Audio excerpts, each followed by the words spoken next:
నీకు ఈగో లోపలే ఉంటదేమో, నాకు నా చుట్టూ వైఫైలా ఉంటది. దాన్ని ట్యాంపర్ చేయాలి కానీ ట్యాంపర్ చేయొద్దు.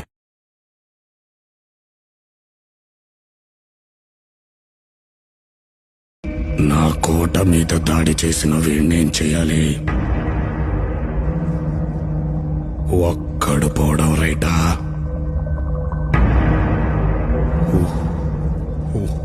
ఊరు మొత్తం పోవడం. నా కోట మీద దాడి చేసిన వీణ్ణేం చేయాలి? ఒక్కడు పోవడం రైటా?